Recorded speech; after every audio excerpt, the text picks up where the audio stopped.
Chocolate cookies.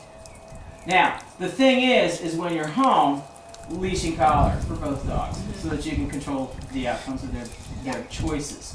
On walks, obviously, you use what you need. Now, eventually, we'll be able to just fade the use of the palm collars just by virtue of the fact that we start understanding that this is not a democracy.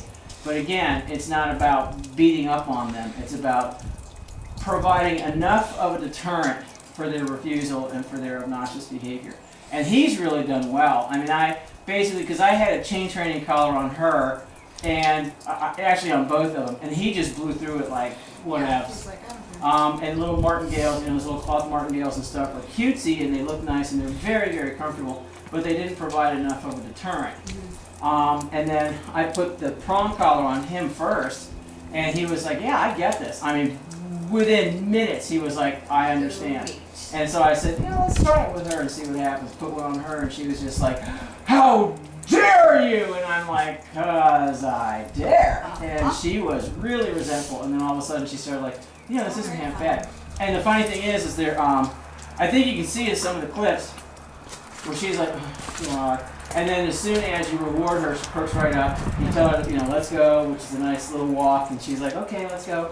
She's fine with it. It's just that when she refuses, what's happened in the past is, oh, okay, I'm sorry. I'll never make you do this again. Yeah. And now she's kind of like, Yes. I wouldn't be surprised if in like another week or two, her behavior, her performance and her behavior both improve dramatically. Good dogs. What good dogs. But yeah, I think how far are you from here? Just over an hour, like an hour and 15 minutes. So, okay. If you have this next week or so is supposed to be much warmer. Yeah. And these guys need some outdoor work. Yeah. And if you are willing, again, Sunday socials, you're more than welcome to come. I had anticipated a whole buttload of people showing up today. As you can see. No one. Okay, but basically, so that we can get them in front of a bunch of different dogs. Yeah. Because I actually think that he would rather enjoy the company of certain dogs. He does. Her, I don't think so. Him, I think, would probably get along in a pack environment with some stable dogs. And I have two or three in mind. Yeah, and that's my ultimate goal, is to be able to, obviously socialize them more. Not necessarily dog parks right away, because you can't. Yeah, see, I wouldn't even bother with dog take parks. people.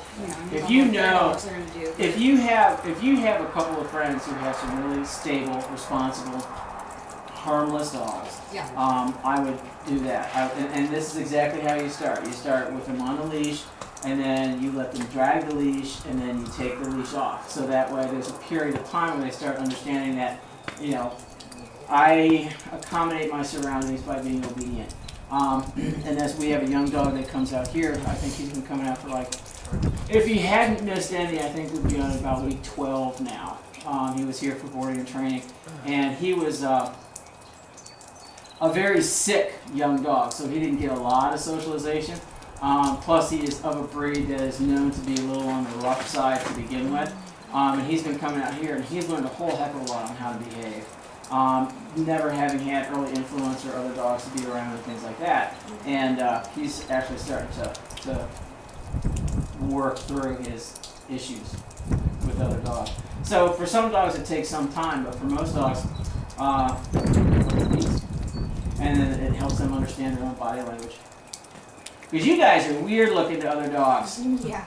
You look like sausages. Yep. Yes. They're like, are you a squirrel? Are you a rat? I can't really tell what you are. Yeah, and you're on leashes, so you're kind of scary. But yeah, and the thing is these guys, because they're little, they're always victims. And as tough as they are, they're always victims. Always, always, always.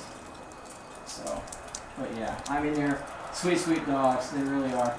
And I think that basically, and I know that there's a little bit of fear in your heart too when you take them someplace because you're like, oh my God, these dogs are going to embarrass the crap out of me. Yeah. They're going to be eaten, whatever. And basically now what you got to do is just step in and take charge and say, nope, you can't do that. And hold it to it. No forward movement is made until you can control them here. Yeah. In episodes, especially with these guys, here's our door, here's their crates. They have to pass the counter and the whole 9 yards. You don't get to race to the door. You sit there while I put your equipment on, and we walk to the door together. And if you don't want to walk to the door together, we can sit here for half an hour, sweetheart. I don't really care. Yeah. Okay? And I mean, she's actually fine with it. He basically, for the most gets part, so still wants to excited race. that- He gets so yeah. over aroused. And I tell people that, you know, the first couple of days, your whole training session may be comprised of extracting your dog from a crate and walking it to your front door. Yeah. Because if you cannot accommodate those skills, because this is most people, open the crate, the dog's free willy all over the house. I'm And woohoo! freaking out. And then you can't control them. Right. So what you have to do is break it down into smaller components and teach the dog self-control before I even open the crate door. Self-control as I extract you from the crate on your equipment so that we can go someplace else.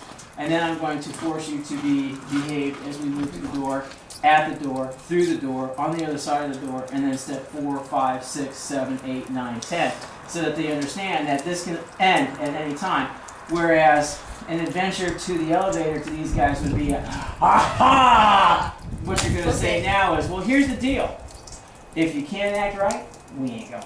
Or if you have to pair it with when they need to relieve themselves, if you can't act right, we're not going that way. Right. We're going to find another way to go. And little Miss Thing can walk up and down a flight of stairs on her own. Oh yeah. So now there is no refusal. She doesn't get to make those choices. Stop, pick me up. She has to walk. Oh, what was the? Yeah, we're talking about you. Good boy. You are a very good boy. He's like, I'm tired. That was a lot of work for me. I had to think.